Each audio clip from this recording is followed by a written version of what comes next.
Don't stop.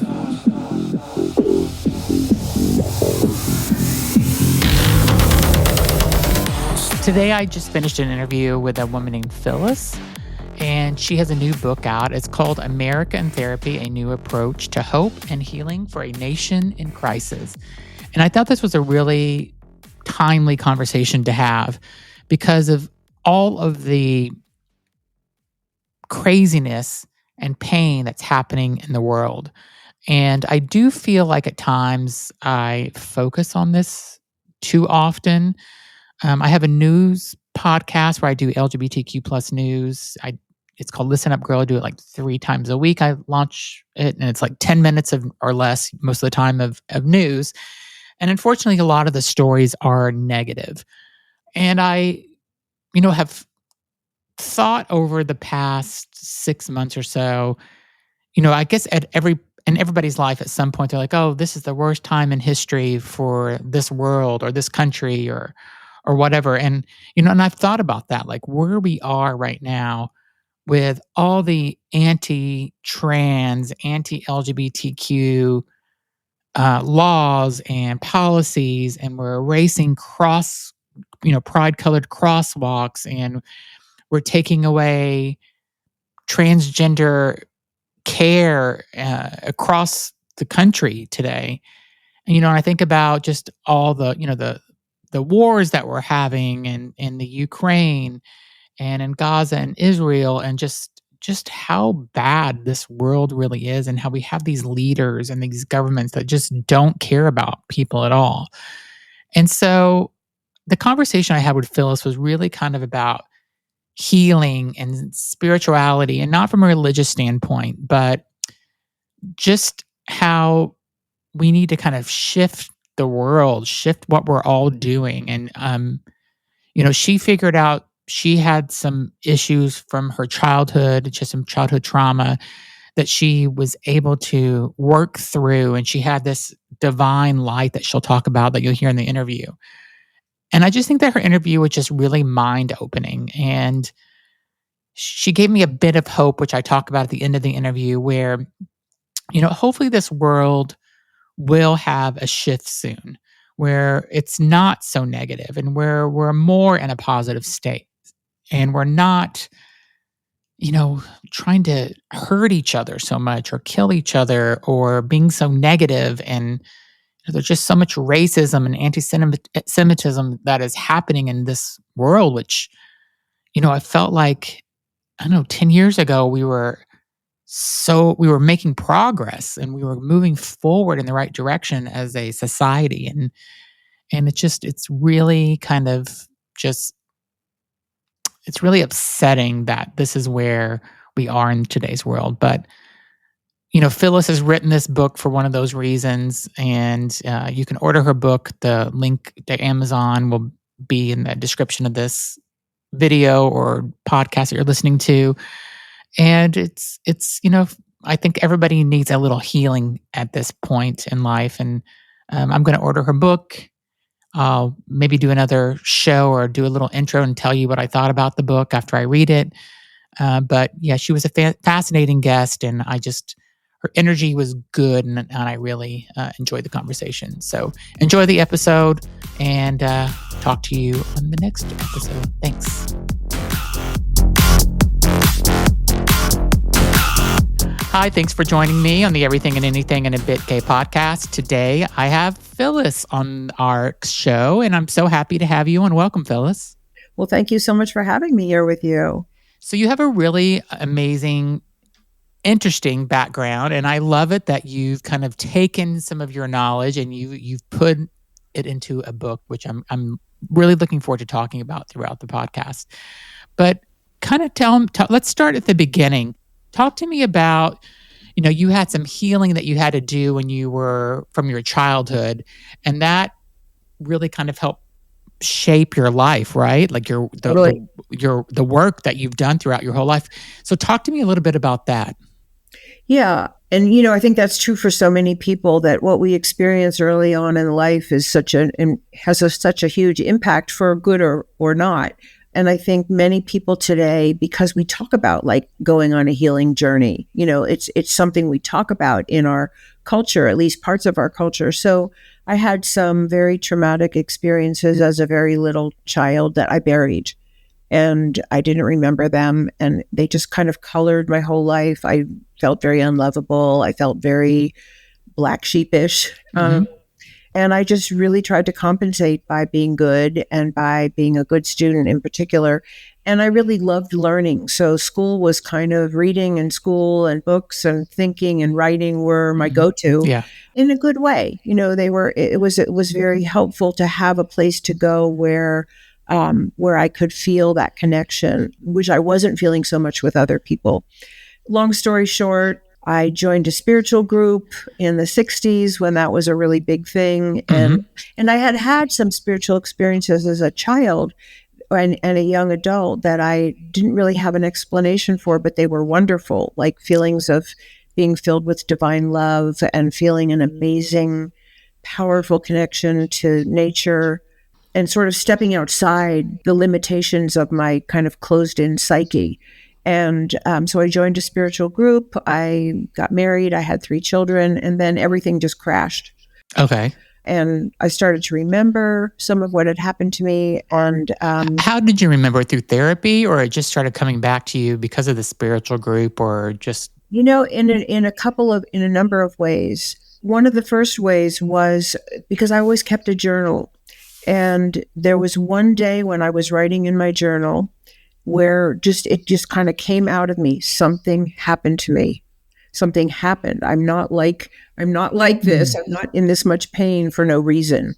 Um, and that was sort of the beginning. And then I was in a kind of a group therapy, I guess you'd call it, session with something that I was involved Mm. in. Then I started having body memories. Then I went to therapy, basically, and was really in a very deep process. And part of it was in journal writing, that I would just keep asking, like, for guidance. What am I not remembering? And then I would start to have some memories. And it was a very difficult time. But what it did was, first of all, it released some of what was just buried in me that was causing so much, really, just emotional pain and fear. So there was a big release happening. And also, I started to get in touch with more power in myself, having my voice, standing up for myself, because, everything had been shut down and suddenly it opened up. But the thing I really want to emphasize is that, so out of that, I became a therapist. Having gone to therapy, I became a therapist because I really realized so deeply what trauma does to people. Mhm. It really, really devastates your emotional life. And it gave me so much compassion for what people are going through, not just myself and what I went through, but anyone who suffers any kind of abuse in childhood or, in their community, discrimination, poverty, all of the kinds of discrimination that are going on today. And not just discrimination, but hatred Yeah. their people's differences, and a lack of ability to really feel compassion for the symptomology that many of us exhibit. Mine wasn't overt, because I looked fine on the outside because it was all hidden on the inside. But for many people, it is overt. They can't keep a job, they can't find a good relationship, they're addicted, they're obsessed, or they're aggressive and acting out on other people out of their own pain, or they become really helpless and they can't fight off anything that's harmful to them. And so I just began to see this as such a mass experience that so many people are having that we don't really understand because we don't teach psychology in school, And so I was a mystery to myself until I had a chance to unravel some of what had happened to me. And then it gave me so much compassion for people who don't have that opportunity or can't escape the kinds of hurt that they're suffering from either their family, their community, or their government. Yeah, and I have a friend that needs to go to therapy so badly. Something has happened in his past because of the way he is, and his relationships with friends, partner, like everything, and he refuses to go.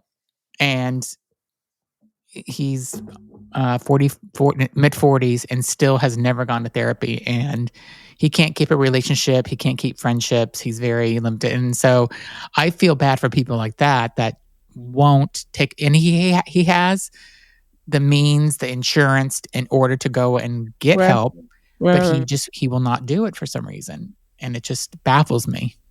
Well, I don't know about your friend, but I do think it's not uncommon that that is the case for many people. Even though I think therapy and, some understanding of trauma is more known today than probably ever before. Hmm.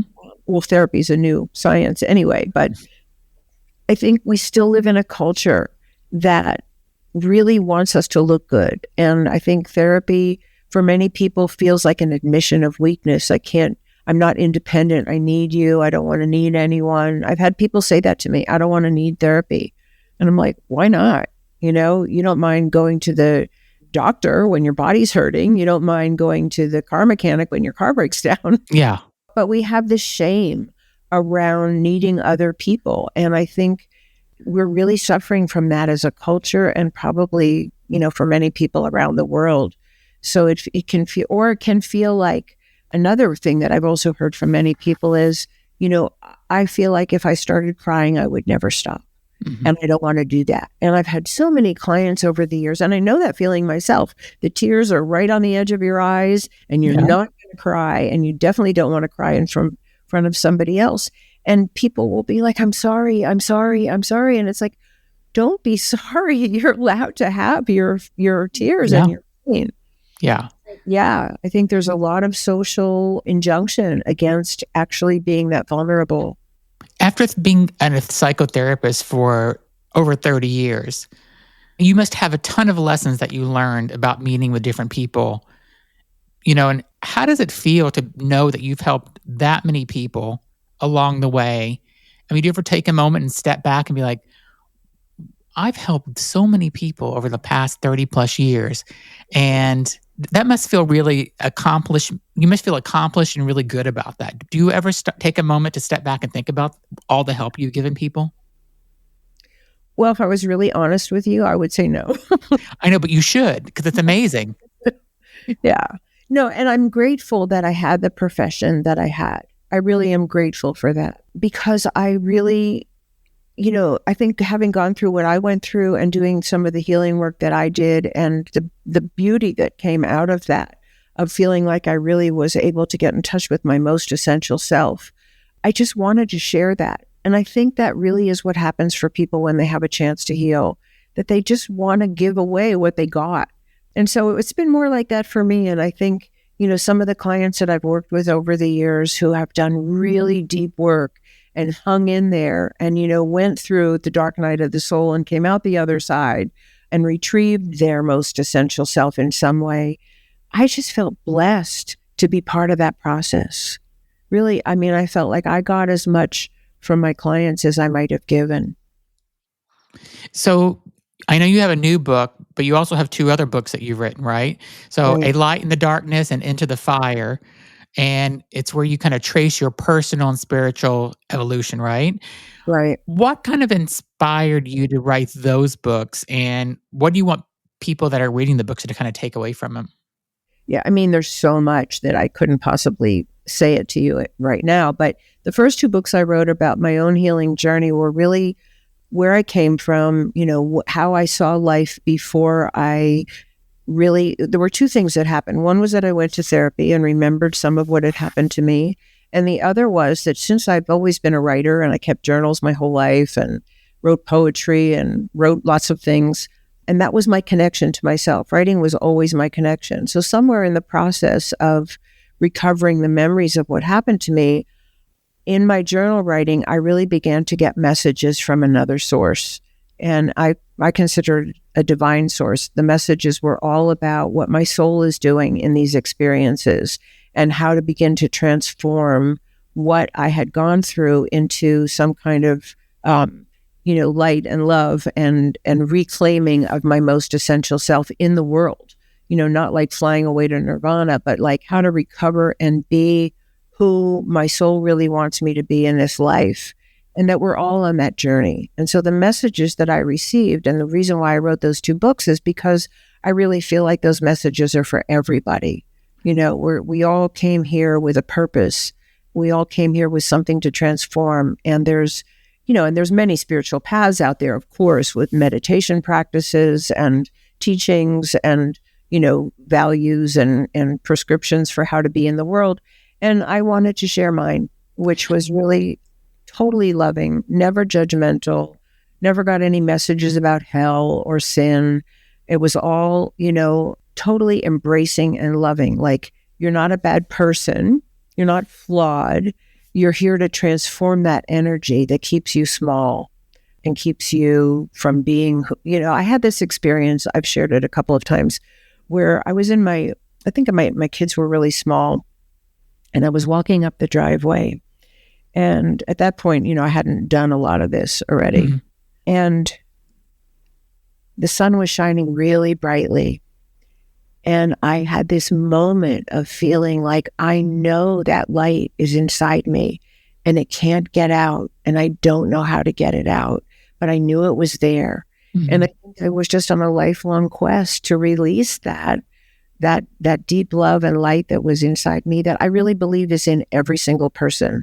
And if we have the love and the safety and the acceptance, and the really safety is a big one, but love, valuing, and acceptance, and a commitment to work out relationship rather than, X them out or act them out or whatever, that we can give that to each other. And I want to see that for my children and my grandchildren and all the children in the world. And I want to see that for every human being. And it's painful to see what's going on in the world today. Yeah, let's talk about that for a minute. There is so much bad things. The world, I feel, in my lifetime, this feels like, and I'm sure everybody says in their lifetime, this was like the worst time in history. But this feels like a really bad time in history. And, there's so much pain with people. The LGBTQ plus community is, being kind of bashed left and right because of where this country is in the United States, where we are. And just, the wars that are going on, there's just so much bad things that are happening in the world. And, does that kind of inspire you to share your message or what you've learned to maybe try to help people in that way? Well, that's really why I wrote America in Therapy, because I really focus on the psychological part of that. Because, the theme of the book basically is that what happens in an abusive and neglectful family is what's happening in the family of America. That there's a huge power differential. Mm-hmm. And obviously, even in a healthy family, the parents have more power than the children, but they use that power for the good of their children, the good of their spousal relationship. Even in a healthy family where parents have control, more or less, they care about their children having a voice. They set loving boundaries firmly without violence, without shame, without mm-hmm. retribution, without, rigid boundaries that nobody can, adhere to. So there's a sense of the good of the individual is in relationship to the good of the whole. And it's an ongoing relationship that gets renegotiated, like as children get older and leave the home. And in the family of America, the same dynamics that happen in an abusive family are happening on a mass scale. There's targeting of the most vulnerable. There's excessive use of force. There's inability and unwillingness to hear the voices of the people that are being hurt. And they're often punished worse for having a voice, for demonstrating peacefully, for saying this is not okay with me, mm-hmm. for saying it's okay to be Black, brown, gay, Jewish, whatever, that we're all human beings at our core. We're all worthy of love. We're all worthy of equality. Mm-hmm. And in an abusive family, none of that is tolerated. None of it is tolerated.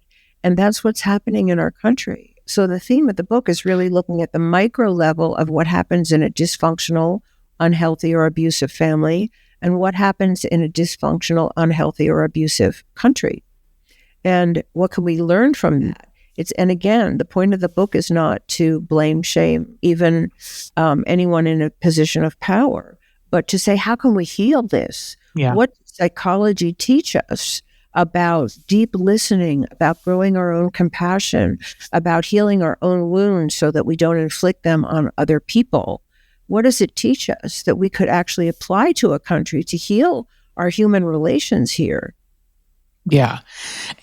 Can I just ask you a little bit about whenever going back to when you said you were walking down your driveway, the sun hit you and you kind of felt this, you felt your light.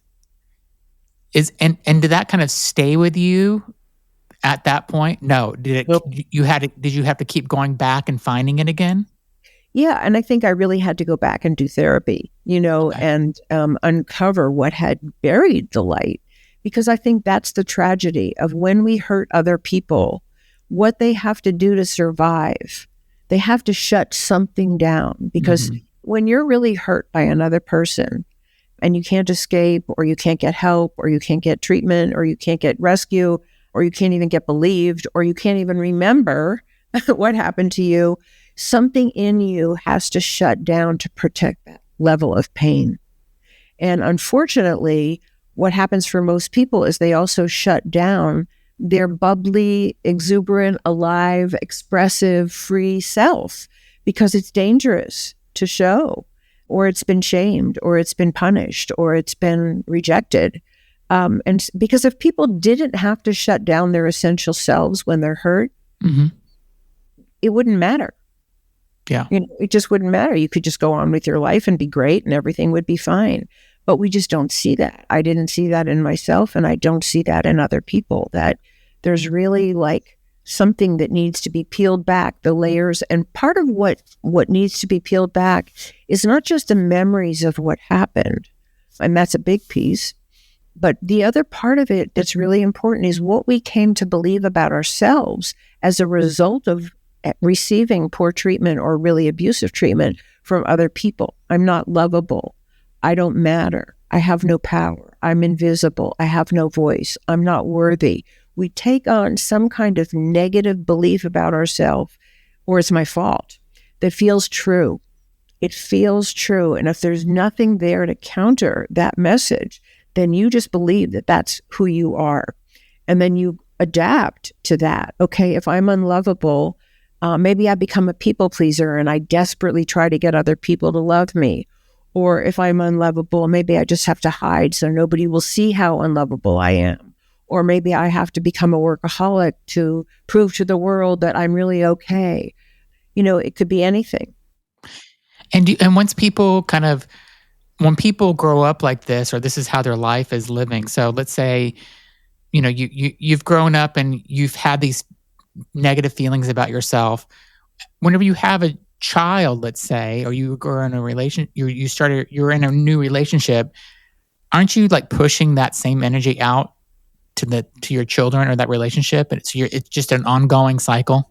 Right. And I think that's why there's attention today to what they call intergenerational trauma, Mhm. because we do somehow unconsciously pass on what we've learned in some way. It's not the same for every person. You could have two children in a family who are physically abused, and one of them may become an abuser with their own children, and the other one may become the partner of an abuser and unable to stand up and protect their children. Mhm. But they're both outcomes from abuse.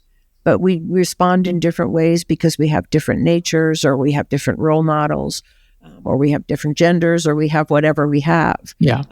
But I really outline that in detail in my book. What are the outcomes of abuse in people when it's not treated, when it's not stopped? And then can we understand what's going on in the world through that lens? Mhm. If you have people in a country that are being bombed and they have no safe place to go, and they're seeing their loved ones be killed around them, I can't even imagine how I it couldn't either. gets up the next day and functions. Yeah. They're highly, highly traumatized. And of course, they're going to be symptomatic.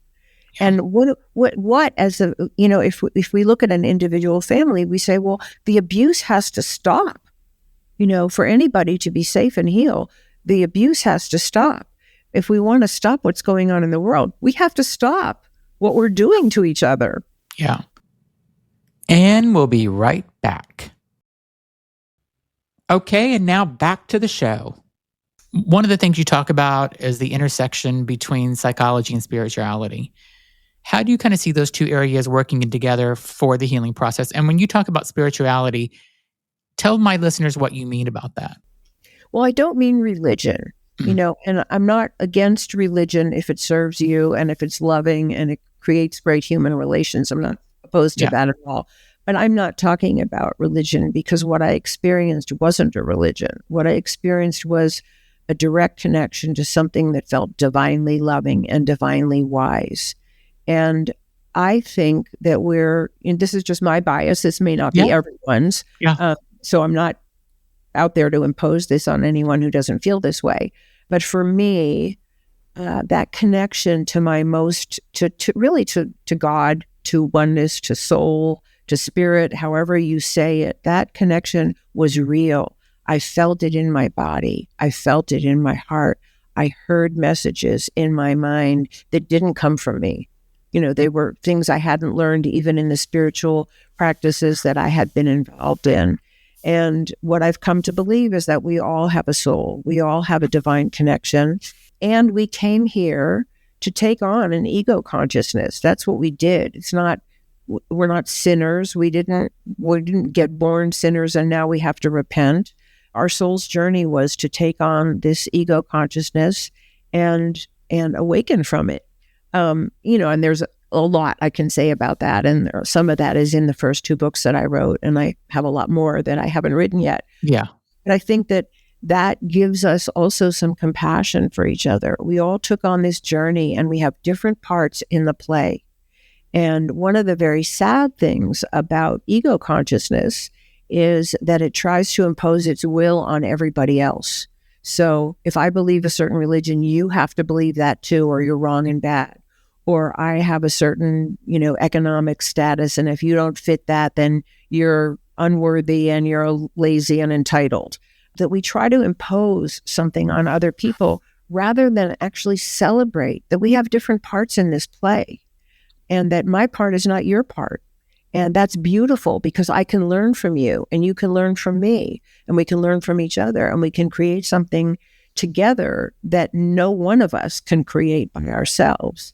And so I think we're at a place in human history with how bad things appear to be that we're actually trying to awaken as a species into a different consciousness that is loving and cooperative and peaceful and very honoring of each other. I think we're really looking toward evolving into a different consciousness. And maybe these are the death throes of the old consciousness. I hope that's true. Yeah. And that we're actually birthing something new. And for me, as painful as it is, and I'm sure, you can probably say your own part about this, to see what's going on in the world, it's hugely painful. I think human beings are innately good. And so I just keep doing what's mine to do, like my part in this play. Yeah. What do you think the message, the light, what do you think all that really is? Like, how would you explain it? And I'll just say up front, I'm not a big believer in like organized religion myself. But I do believe that there are things that happen to you after you die. Where you have a soul, you maybe are a spirit. I think that there's things that happen to you after you don't just go in the ground and you die or you go to heaven or hell. That's just not what I believe as a person. So that's why I think what you're saying when you said you had kind of this divine light, this spirit kind of talking to you, I think I'm on the same page as you, but could you maybe tell me what that means to you? Well, I guess I just want to backtrack 1 second because one thing I forgot to say about the intersection of psychology and spirit is that we bring our psychology to our relationship to spirit. So if I'm an unhealed person, and this, I'll speak for myself here and give you one example. When I felt so unlovable when I was young, that originally my relationship to spirit was, I really want God to love me. And what I realized was, somewhere along that path of my own recovery journey was I really wanted people to love me. I wanted to be able to love people successfully, but all the wounds to my psyche, to my heart, had made that very difficult for me to experience. And so I was looking for God for something that I actually really wanted in the human realm. Mm-hmm. And I think it also works in other ways that are very harmful.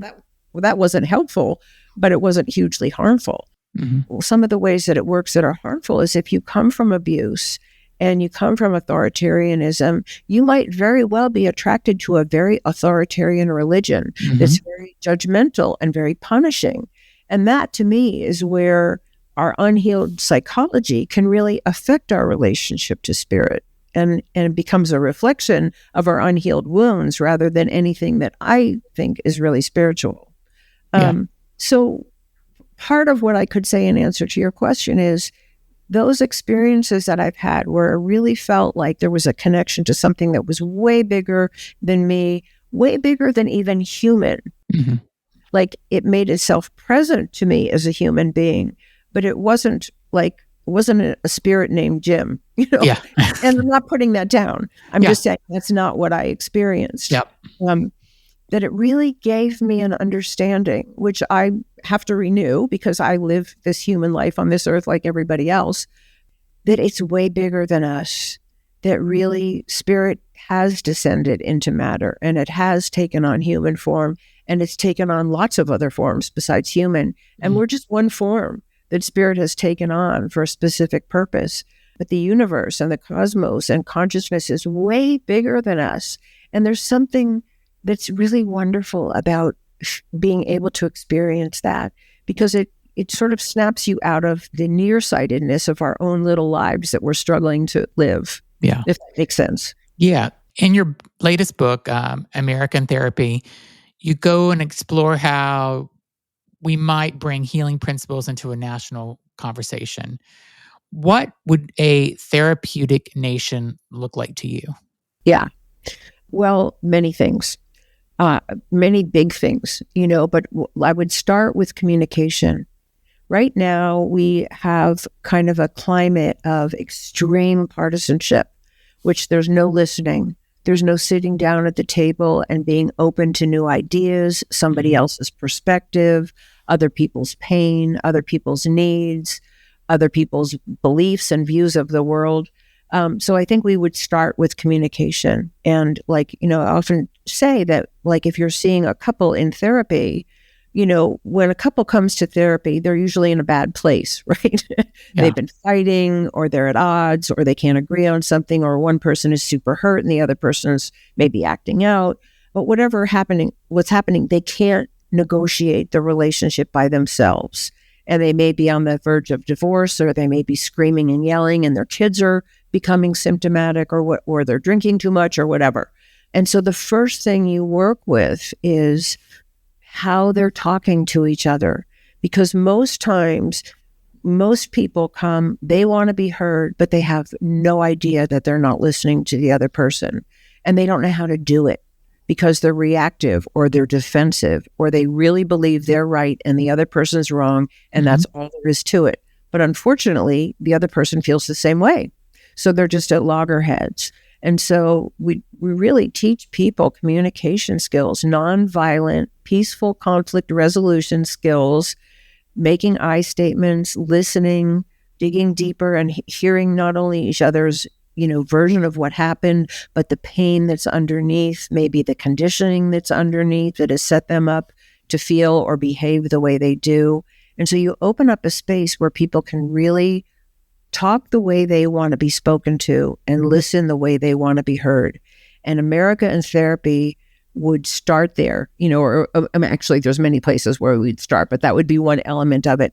And we don't see that happening. The role models for government communication are all, stonewalling, not listening, sometimes very overt, insulting of each other and put down.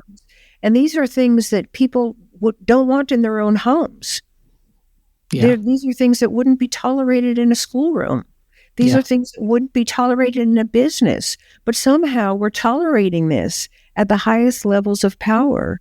And I think that's part of our symptomology, that we need to just call out, not in a blame shame way, but like, this is never going to work.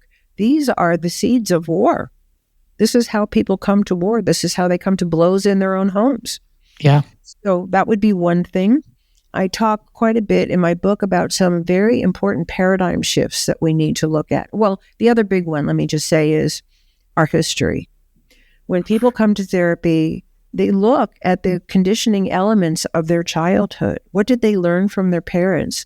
What were the rewards and consequences for different behaviors? What were the expectations? How did their parents deal with conflict? Were they valued for their individuality? Was it safe in their home? So we look at their history, and we need to do that as a country. Apart from the Native Americans who were here, everyone that lives here is an immigrant. Yeah. And many of the original immigrants came from poverty. They came from war. They came from religious persecution. And over the years, many people came for those same reasons. And not everyone. Some people came for adventure or, wanting to strike it rich and whatever. But we brought a lot of trauma with us, and we inflicted a lot of trauma on Native Americans and Black people in particular, but many, many people, that women and the disabled and the LGBTQ. And, we have continued to victimize people the way we have not healed our own victimization from our earliest roots. And I think we really have to look at that. And it is something I just want to emphasize quickly for a moment, because in therapy, it's not all about what happened to you that hurt you. That's really important. And it's really important to address those wounds and really help open them up and heal them. But most of us have also hurt other people, maybe inadvertently, maybe we didn't mean to, maybe we were totally unconscious, or maybe we meant to. But most of us, out of our own hurt, have hurt someone. And that's harder to look at. Yeah. I think as a country, we really need to look at that. We really need to look at the people that we've hurt, not just here, but around the world. We're not just victims, and many of us have been. So, but again, you look at that with compassion. You look at that with a desire to heal, not blame, shame, and punish. So for people that are kind of experiencing pain, feeling disconnected, what's one kind of the first small step that they can do to kind of begin their own healing journey? Well, if you have access to, a professional to talk to, I think that's a really good road to take, but that's not true for everyone. And it's not also something that everyone wants to do. But if you do, I think it's a really good place to start. It might just be like looking at the relationships in your life. How many of the people in your life actually make you feel good? Do you feel good around? Do you come away from the interaction feeling seen as, a good person, or for your essential self, or for your gifts? Because I went through that. I had a big group of friends when I was going through therapy, and I realized that a lot of the people that I was friends with were recapitulating for me some of the negative messages that I had already internalized about myself. And I really made some selection about who do I actually feel good around? Who do I feel values my company? And who do I feel like I value their company? Because those are the people I really want to hang out with. And I don't mean be mean to people or reject people, but like really look at what's healthy for you. And did you weed people out? Yeah, I did. I did. I did that too. I just did that when I turned 50. I ended up doing that. Yeah. And it was a very natural process. It's like, oh, this doesn't feel good. I'm not going there again. Yeah. And I'm more selective now on who I don't want to say enter into my circle. I have less friends now because of it, but the quality of the friendships that I have are much better. So I don't know. When I was 50, I just ended several major relationships of people that I've known for, a decade or longer in some cases. And I just said, this person isn't who I want in my life anymore. And part of it for me, and I wonder if you experienced this too, was that I saw myself as one down. I didn't say that to myself. It wasn't something that I had been aware of, but I related to myself as if I was one down from other people. And so I tended to attract friends, some of them, who were one up. Because how does it work? You attract people who are going to reinforce what you already think about yourself. We do that unconsciously. And so those were some of the relationships that I had to leave, because when I was no longer willing to be one down, the relationships fell apart. And that wasn't, some people I just let it fade away. And now I don't have any friends in my life who I feel one down from. I really feel like that's amazing. Like we're equals. And like you, I have less friends, and that's okay. Yeah, I'm okay with it too. Yeah. So you talked about, you have a lot more to say.